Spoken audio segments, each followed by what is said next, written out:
زمین تھرتھرائی، آسمان کو چھوتی عمارتیں ڈھیر ہوئیں اور زندگیاں ہمیشہ کے لیے تبدیل ہو کے رہ گئیں۔ 6 فروری 2023 صبح 4 بجے 7.8 میگنیٹیوڈ کے زلزلے نے جنوبی ترکی کے نچلے حصے اور شمالی سیریا کو ہٹ کیا اور صرف 9 گھنٹوں کے بعد اسی ریجن میں 7.5 میگنیٹیوڈ کا دوسرا زلزلہ آیا۔ 80 سالوں میں ترکی کو ہٹ کرنے والے یہ لارجسٹ ارتھ کوئکس ہیں، جن میں 43,000 سے زیادہ افراد کی موت اور 6,000 سے زیادہ بلڈنگز تباہ ہو چکی ہیں۔ قدیم دور سے لے کر آج تک ترکی اور سیریا کو ایسے کئی زلزلوں کا سامنا کرنا پڑا ہے۔ کیا وجہ ہے کہ یہ ریجن اتنے زیادہ زلزلوں اور تباہی کا مرکز رہا ہے، اور کیوں کسی قسم کی پریڈکشنز کر کے اتنے بڑے زلزلے کے لیے پیشگی اقدامات نہیں کیے گئے؟ آئیے جانتے ہیں حیرت کدا کی اس ویڈیو میں۔ Striking Turkey near the border with Syria, the worst to strike there in a century. 1,000, making it the worst disaster in Turkey's history. The death toll from last week's massive earthquakes in Turkey and Syria is nearing 42,000. The earthquake is now the world's 6th deadliest natural disaster in the last century.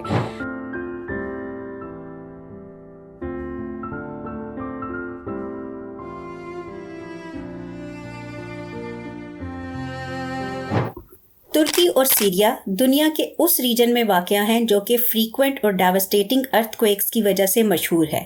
6 فروری 2023 کو آنے والے زلزلے اس خطے کی سائزمک activity یعنی زلزلوں کی لمبی history کا ایک لیٹسٹ چیپٹر ہے۔ 1939 ایزنجان ارتھ کوئک 7.8 میگنیٹیوڈ جس میں 33,000 لوگ مارے گئے۔ 1949 کارلائیووا ارتھ کوئک 6.8 میگنیٹیوڈ تقریباً 400 لوگوں کی موت ہوئی۔ 1970 گیڈیز ارتھ کوئک 7.2 میگنیٹیوڈ 1,000 سے زیادہ لوگوں کی موت کا باعث بنا۔ 1999 ازمت ارتھ کوئک 7.6 میگنیٹیوڈ 17,000 لوگ اس کا شکار ہوئے۔ 2011 وین ارتھ کوئک 7.1 میگنیٹیوڈ 600 لوگ مارے گئے۔ 2020 ازمت ارتھ کوئک 7.0 میگنیٹیوڈ 116 لوگ بدقسمت ٹھہرے، اور بالآخر 6 فروری 2023 کا زلزلہ جس کا مرکز ترکی کے شہر گازین ٹیپ کے قریب تھا، جہاں پر کرنٹلی سینکڑوں ہزاروں سیرین ریفیوجیز موجود ہیں۔ سیریا کا شہر الیپو جو کہ ماضی میں سیول وار کی تباہیوں کا شکار رہا ہے، اب ارتھ کوئک کی آفت کا بھی نشانہ بن گیا ہے، جبکہ 1920، 2008، 2018 میں بھی یہ ملک ارتھ کوئک کے عذاب کا ہدف بن چکا ہے۔ ترکی اور سیریا میں آنے والے زلزلوں کی لسٹ ان کے علاوہ بھی کئی لمبی ہے، تو آخر کیا سبب ہے کہ یہ خطہ اس قدر زلزلوں کی زد میں رہتا ہے؟ اس کی وجہ جاننے کے لیے ضروری ہے کہ ہم پہلے یہ جان لیں کہ زلزلے عام طور پر آتے کس وجہ سے ہیں۔ آپ نے جیوگرافی میں پڑھ رکھا ہوگا کہ زمین کی 4 تہیں ہوتی ہیں۔ سب سے اوپر والی لیئر کو کرسٹ کہتے ہیں، یہ زمین کا وہ بالائی حصہ ہے جو ہمیں دکھائی دیتا ہے۔ دوسری لیئر مینٹل کہلاتی ہے، اس حصے میں کئی طرح کے پتھر پائے جاتے ہیں اور اس حصے کی تھکنس باقی لیئرز کی نسبت زیادہ ہوتی ہے۔ اس کے بعد زمین کا آؤٹر اور انر کور شروع ہوتا ہے۔ زلزلے دراصل زمین کی بالائی تہ یعنی کرسٹ میں ہونے والی تبدیلیوں کی وجہ سے آتے ہیں۔ زمین کی اس تہ میں ایسی پلیٹس پائی جاتی ہیں جن کو ٹیکٹونک پلیٹس کہا جاتا ہے۔ یہ پلیٹس دراصل ٹھوس پتھروں کی انتہائی بڑی بڑی سلیبز ہوتی ہیں۔ ان پلیٹس کی کئی اقسام ہوتی ہیں اور لمبائی کے لحاظ سے ایک سلیب لاکھوں کروڑوں اسکوائر کلومیٹر تک پھیلی ہوتی ہے۔ یوں سمجھ لیجئے کہ یہ پلیٹس زمین کے بڑے بڑے پزل پیسز ہوتے ہیں۔ آپ کو یہ بات بھی معلوم ہوگی کہ زمین کے انر کور میں پگھلا ہوا مادہ یعنی میگما موجود ہوتا ہے۔ یہ میگما انرجی خارج کرتا ہے جس کے باعث زمین کی پلیٹس میں حرکت پیدا ہوتی ہے، اور اس وجہ سے یہ ایک دوسرے سے ٹکراتی رہتی ہیں اور ایک دوسرے کی جانب سرکتی ہیں۔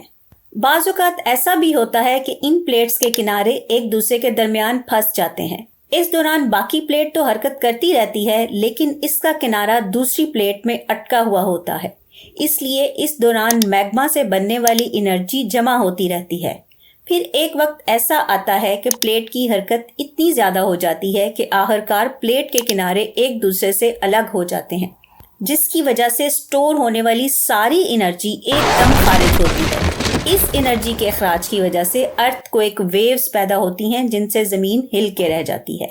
زلزلوں کی دیگر وجوہات میں والکینک ایکٹیویٹیز اور نیوکلیئر دھماکے بھی شامل ہیں، اور اس کے علاوہ ہیومن ایکٹیویٹیز جیسے کہ مائننگ یا ڈرلنگ بھی زلزلوں کا باعث بنتی ہیں۔ اب جب کہ آپ زلزلے آنے کا اصل ریزن جان چکے ہیں تو آپ کے لیے یہ جاننا تھوڑا سا آسان ہوگا کہ ترکی میں اتنے زیادہ زلزلے آنے کی اصل وجہ آخر ہے کیا۔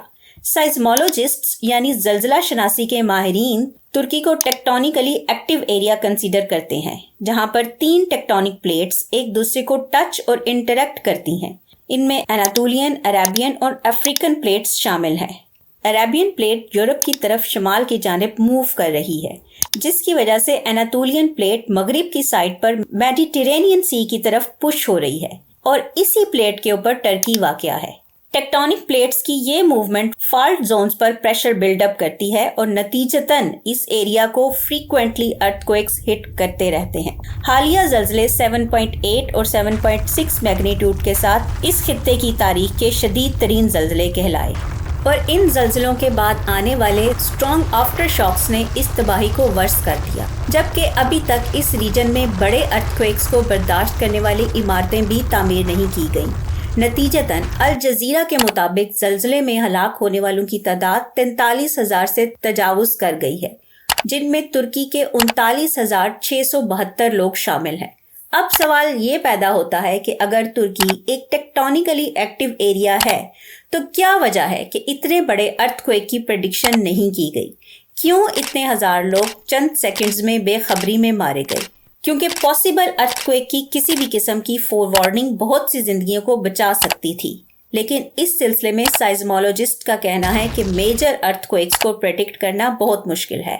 اسٹیفن ہگس، جو کہ یونیورسٹی کالج لندن میں کمپیوٹیشنل سائزمولوجی میں ریسرچ فیلو ہیں، انہوں نے نیشنل نیوز کے آرٹیکل میں کہا ہے کہ بدقسمتی سے ہم ابھی یہ ایکوریٹلی پریڈکٹ نہیں کر سکتے کہ زلزلے کہاں آئیں گے اور ان کا میگنیٹیوڈ کیا ہوگا، اور اس کی سب سے بڑی وجہ یہ ہے کہ زلزلے بہت سے جیولوجیکل پروسیسز کے درمیان کمپلیکس انٹریکشنز کا نتیجہ ہوتے ہیں۔ یہ پروسیسز کیونکہ ارتھ کی سرفیس سے کہیں نیچے ہوتے ہیں، اس لیے ان کو ڈائریکٹلی میئر کرنا اور آبزرو کرنا چیلنجنگ ہے، لیکن اس چیلنج کے باوجود بہت سے ایسے سٹیپس ہیں جو کہ زلزلے کے لیے تیار رہنے اور اس کے امپیکٹ کو منیمائز کرنے کے لیے استعمال کیے جا سکتے ہیں، جن میں بلڈنگز اور انفراسٹرکچر کو اسٹرینتھن کرنا سب سے زیادہ ضروری ہے۔ واکس کے ایک آرٹیکل کے مطابق جس چیز نے اس ارتھکویک کو خاص طور پر بہت کیٹاسٹرافک بنا دیا ہے وہ ہے unsafe buildings. Turkish government کے مطابق 6,000 سے زیادہ بلڈنگز اس ارتھکویک میں کولیپس کر گئیں، اور اس کا ریزن امکانی طور پر ان بلڈنگز کا طرز تعمیر تھا۔ اس کے علاوہ